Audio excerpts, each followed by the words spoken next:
I will give him to the Bulls. They can gaan ballen toe. That's all right. I think do you want a score prediction? Yeah, score prediction. Bulls by how many? I think well,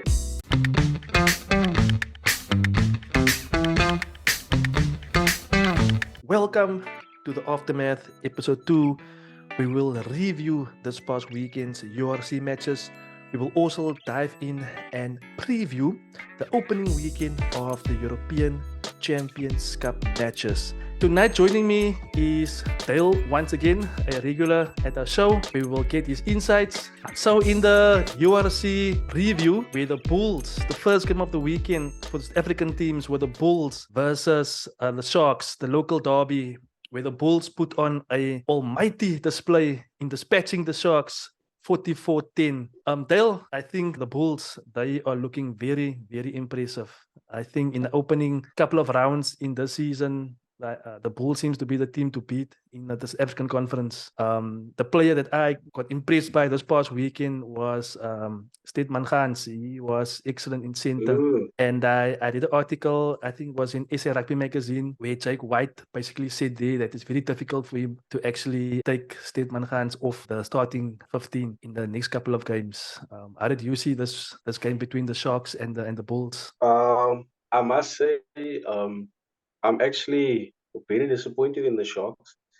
I expected them to put up better showing because they got a few of the Springboks back, like Eban, and they had Ox in the scrums, and they had Mabeams and I don't know if it's a case of the Sharks being bad or the Bulls being that good.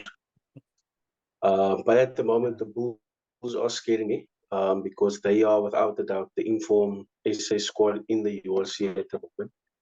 And I don't know if Jake's plan is starting to take fruition now. And it looks like he's finally got his team where he wants them to be. They have made quite a few signings as well, Philly and Akker van der Merwe. Yep. Which is, I think, has been great additions to this squad, and then combine it with the guys like Moody and Kirtley, and then they've got Marcel Coetzee back. So yeah, the Sharks, big disappointment. I don't know what's going on there. Whatever it is, they need to sort it out ASAP because they might be the richest club at the moment or franchise, but it's not showing on the results or on the field. Yeah, no, definitely. I think with the Bulls, what I've noticed this weekend is like a different dynamic in the way they attack. The one try from Steedman Gans where Ivan Goosen passed the ball out, and then I think it was Moody doing the run, and then Steedman Gans came with the loop. That was a nice move from them. And you can see the nuances in the attack. It's not just the normal Bulls play where they kick the ball up in the air, they chase and hit hard with the forwards and with the loose forwards. There's some nuances, and I think that they've got the players to play that style, you know.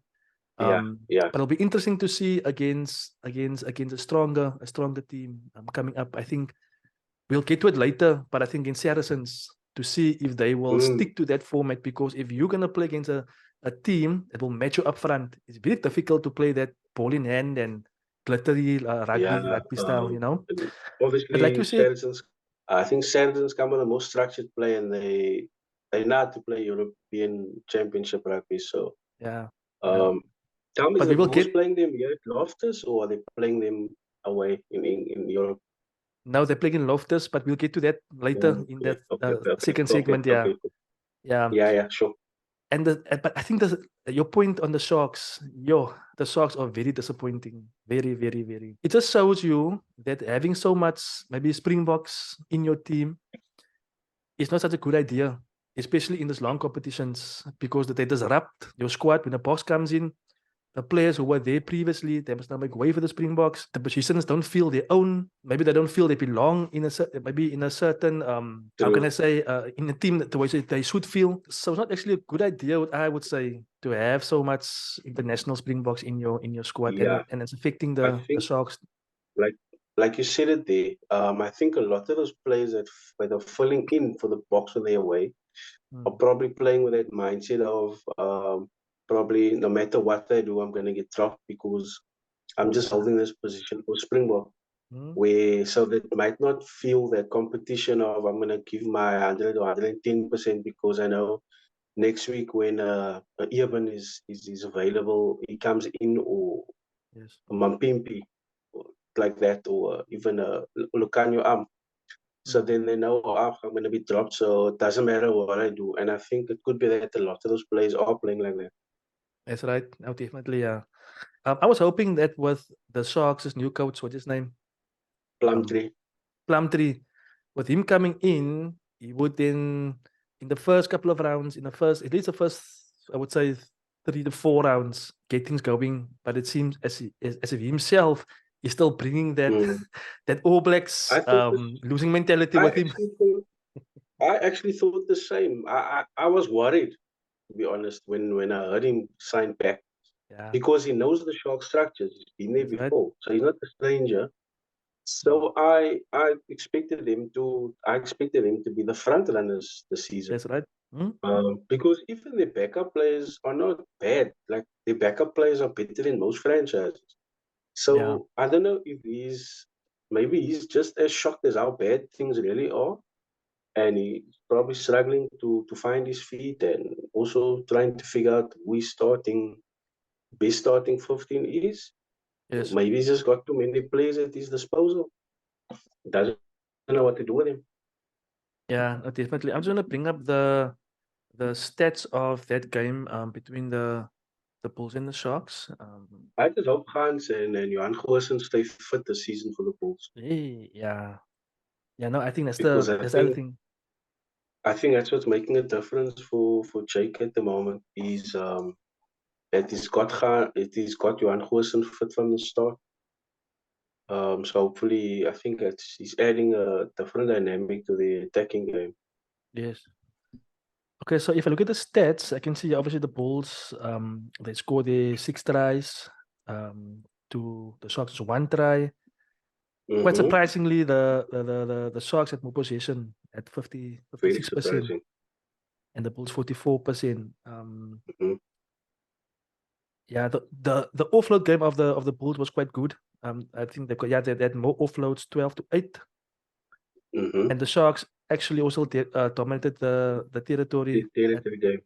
at 54%, and the Bulls 46%. But it Um, just shows the Sharks have a big problem finishing, taking their chances. mm, mm, Because I mean, if you got them more of the territory, what are you doing with the territory is the question. yeah, yeah.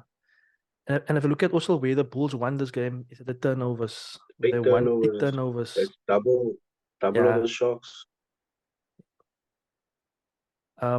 Yeah, penalties conceded. The Bulls conceded 14 penalties, and in the Sharks 10. Sharks team.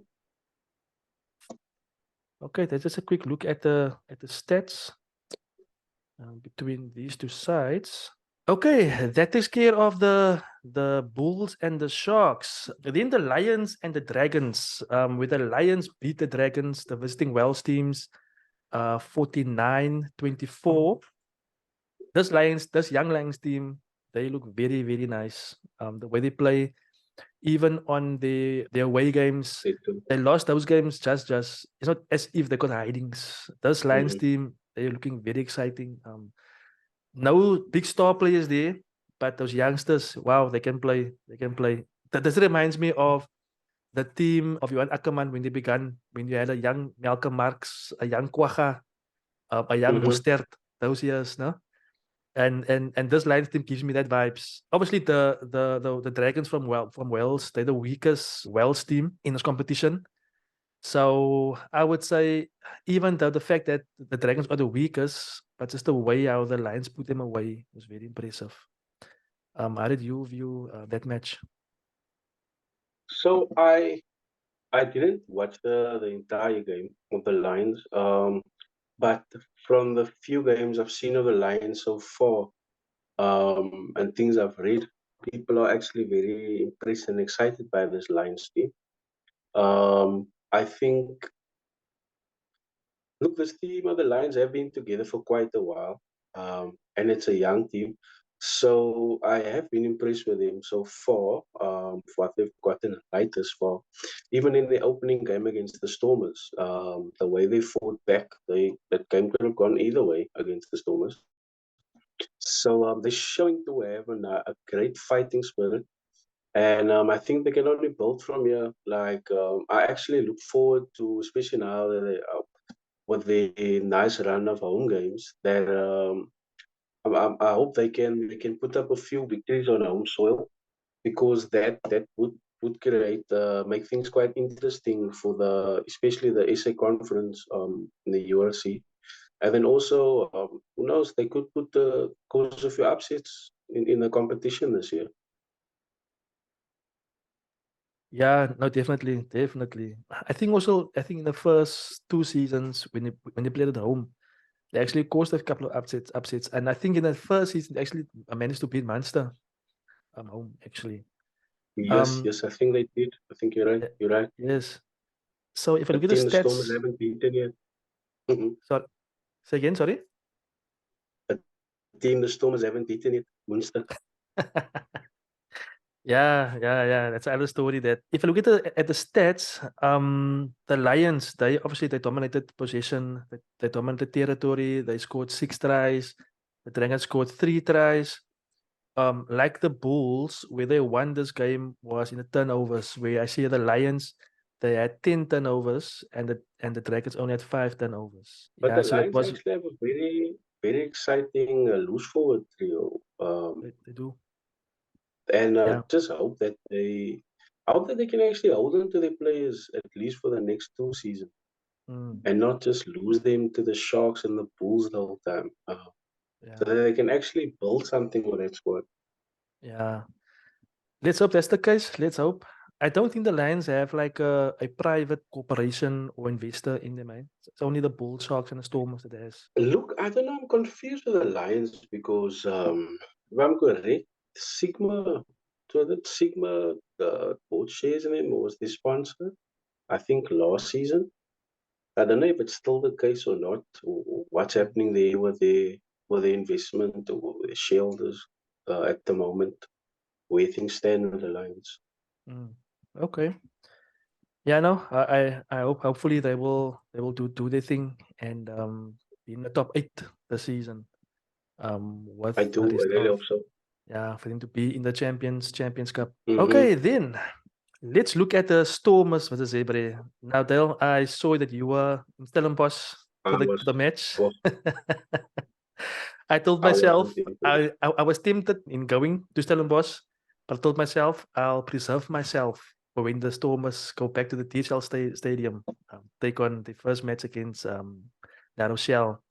So, how was your experience watching the Look, Stormers club first, Zebre? first of all, any excuse to watch rugby in Stellenbosch, I'll take it. Like Danny Craven, just it's a beautiful stadium.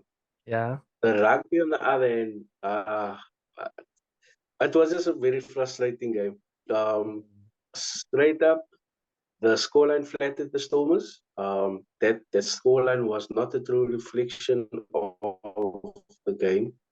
mm, Um, the Stormers are attacking way too much. I think they have forgone any structure in their play, and it's like they're playing sevens rugby or touch rugby.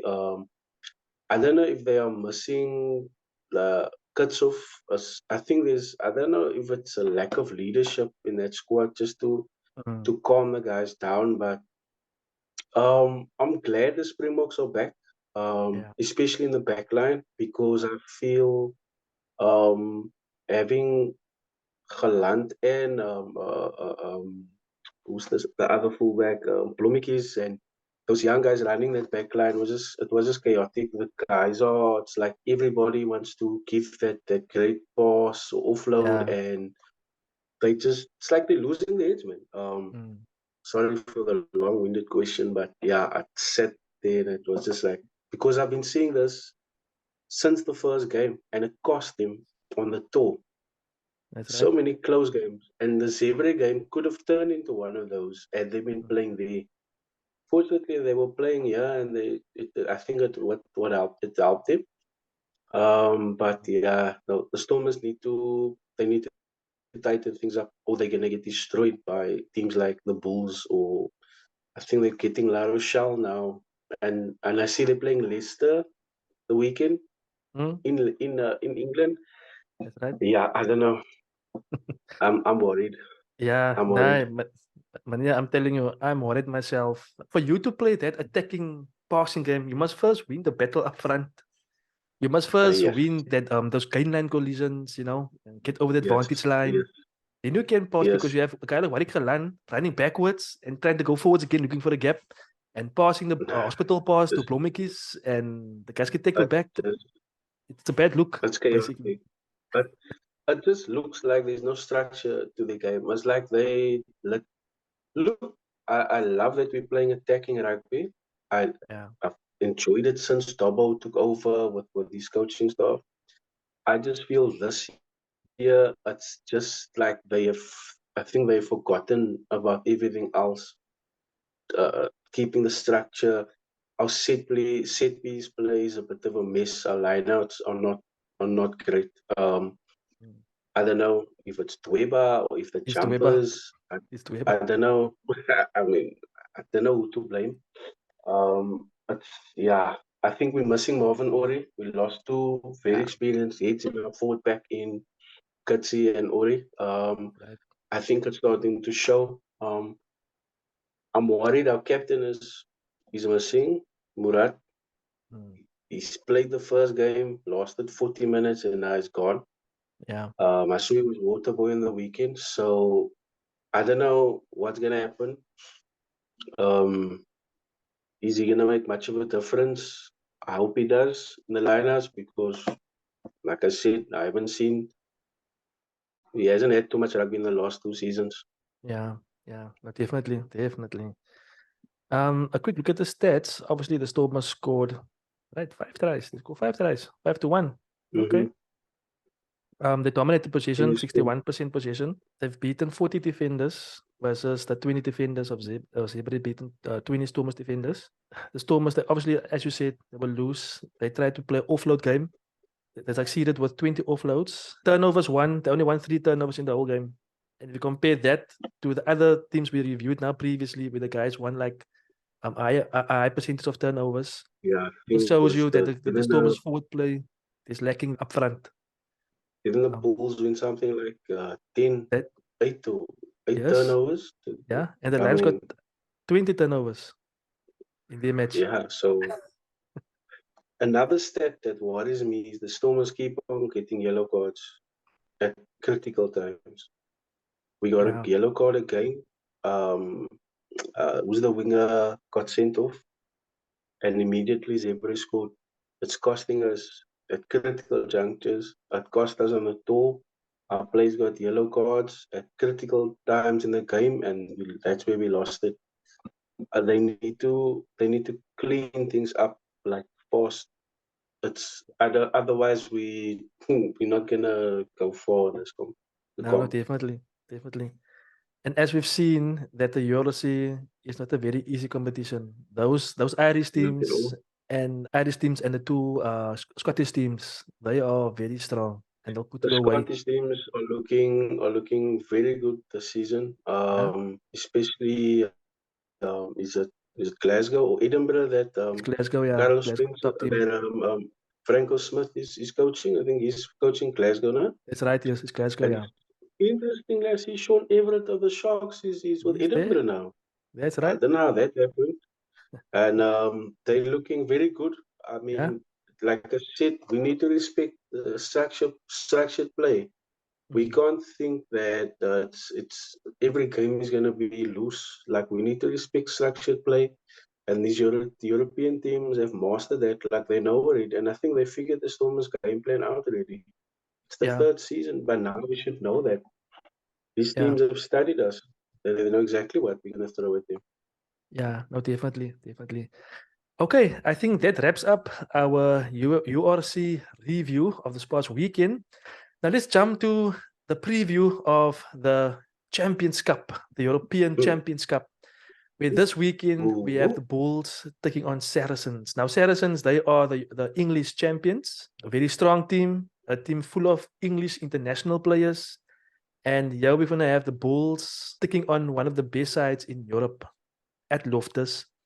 And if the past weekend is anything to go by, where the Bulls beat a very hapless Sharks, this is going to be a very interesting game to see actually where the Bulls are within matching themselves against the best teams in Europe. Can I ask what time is the game starting? I think that game is the afternoon, Saturday afternoon. I think around about 5-ish. Yeah. Okay. Around about 5-ish. Maybe Yeah. it was in the Bulls' favor. Yeah, so the Bulls, this will be a very good opportunity for us as rugby fans to see where the Bulls team are at. If they can beat Saracens, but bear in mind, in this competition, you need to win your home games. Your home games is very important. If you can't win if you lose one home game, your chance of qualifying for the quarterfinals is like next to zero. So this is a critical game for the Bulls to win Saracens at home. It's non-negotiable. If they lose this game, they've got 1 foot out. Yeah. So what do you think of this game? Do you think the Bulls have a chance in beating Saracens? Yeah, I do. Any team coached by Jake White always has a chance. I always say if there's one coach that knows how to beat European top teams, it's Jake White. And I think the Bulls stand a very good chance of beating Saracens. I'd be surprised if the Bulls don't win the game. Because I don't think there's any player they need to fear in the Saracens squad, to be honest. Yeah. Yeah. So what's your prediction for the game? I think the Bulls will take it. Do you want a score prediction? Yeah, score prediction. Bulls by how many? I think 35-20? 35-20, 15 point. Yeah, Oh. I think so. Okay. I think remember it's Highveld, no? So yeah. And it all depends when Saracens arrive in South Africa, but I think Saracens are gonna suffer. Yeah, no, I think they actually arrived yesterday. Oh, is it? I saw on the Instagram. They came in yesterday. Okay. No, I think the Bulls are gonna take it though. I do think the Bulls are gonna take it. I think the Sharks game have set them up nicely. They've seen what they can do against other top teams, so I think they in good state. Yeah. To pull off a win. Yeah. No, my prediction is for the Bulls also to win, but I'm predicting the Bulls to win by 5 points. Bulls by 5. All right, then the second match for African teams is Leicester versus the Stormers. Leicester will be playing at home. Stormers will be traveling over to England. We will be taking on the second or the third best team in the English Premiership. Bearing in mind, Leicester, they've got Andre Pollard. Yeah. Bearing in mind, they've got Andre Pollard, they've got Jasper Wiese, they've got Anthony Watson, the old England fullback. They've got Mike Brown, and there's 1 or 2 other Africans in that team. Dan Cole is in that team. That's right. So this Leicester team, they are looking very strong. And I also read that the Stormers, they're gonna leave the Springboks at home for this match. Are you serious? Yeah. I read the article on SA Rugby magazine. They're gonna leave Willemse, Manny Liebok, and those guys at home for them to prepare for La Rochelle the following week. So we're gonna see a second string Stormers team going through to England. Oh my goodness. Yeah. But like I said in the Bulls preview, man, is that it's very important for you to win your home games. So I think the Stormers, they're targeting to beat La Rochelle home. Because if they lose against La Rochelle, it will be very difficult unless they can win Leicester at home Saturday or Sunday. But I think they're targeting La Rochelle. I don't know. Look, I think they have a good reason to do what they're doing. Go all in for the home game. Because Leicester at home, I don't know. I don't see the Stormers winning a game, to be honest. Not based on current form. I think Leicester are a well-oiled machine, and they've had their players together for long enough now. I don't see the Stormers beating Leicester away from home. So give me your prediction, your score prediction. How many points will Leicester win? by 20 at least. That's gonna get bad. By 20. It's gonna get bad. I think the Stormers might hold them in the first half, but Yeah. second half just gonna go pear-shaped. Yeah, no, I agree with you. Stormers, I don't see Stormers winning this game, especially the fact that they're thinking of not going with the Springboks. So I will say, I think I will agree with you, Leicester by 20 plus points this coming weekend. The thing is, I don't even think them leaving the Springboks at home was gonna make much of a difference because they only had them for 1 week. I just think based on the lack of discipline, it's just gonna cost them. Yeah. They're not respecting the structures. They just too loose. Yeah, but definitely, this would have been a good opportunity for those guys to gel more with the guys who were now in camp now for the past 2 months, Okay, so that covers our Champions League segment. Now, quickly, user notes. I've got two things here quickly. So, RG Snyman, he's going to be a free agent pretty soon, and there is a ton of clubs who wants his signature. The Viking. Apparently, Stormers, they are chasing his signature, but they have to beat an offer from Johan Grant's Bath team of 10 million rand per season. If I were the Stormers, I will not spend 10 million rand on an injury-prone player like RG Snyman. That guy's going to be out for 3/4 of your season.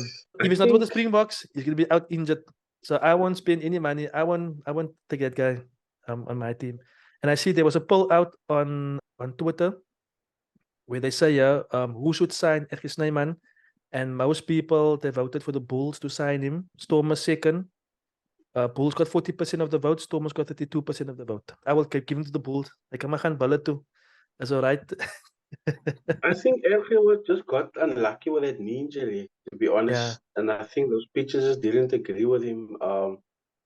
I actually saw the game he got injured. I think it's just the players cost the lifters cost him there. Yeah. He just landed all wrong on that pitch. And I just think he's been struggling ever since. Do I think the Stormers need to spend so much money on a lock? No, I don't. I'd actually rather wait for the other lock to become available. What's the guy's name? He's lock partner at Munster. No. Oh, Jean Klein. He might also become a free agent. Yeah, I know, but I saw. Upset with him. Yeah, but I saw Jean Klein signed extension, a 1-year extension actually. Did he? Yeah, with Munster. I think they had to choose between RG Snyman or Jean Klein. So they chose Jean Klein because Jean Klein has less injuries, apparently. They were actually wanting to force him out of Munster or Irish rugby because of the World Cup debacle. Then finally, for the All Blacks, they've got good news. Beauden Barrett is currently in Japan playing with Peter Steph and Aaron Smith. But Barrett is signed a contract with New Zealand Rugby, and he'll be back for All Black selection at the beginning of next year's international season. So that's good news for the All Blacks. My thing is this: can the Springboks prove themselves against the All Blacks, being the reigning champions? Because we're going to have 2 games against the All Blacks in South Africa. And one of those games will be at the DHL Stadium in Cape Town. Can the Springboks prove their Rugby World Cup credentials by beating this twice in a row in the Republic of South Africa? So next season is lining up to be a very interesting season for the Springboks, where they will be facing Ireland first up at the beginning of the international season, and then facing the All Blacks twice in the Rugby Championship in the coming season. So guys, that is our podcast for this evening. If you like this video, if you like this podcast, please hit the like button. If you haven't subscribed to my channel, do yourself a favor and subscribe to Peter Rugby Eater, and I'll catch you guys on my next video.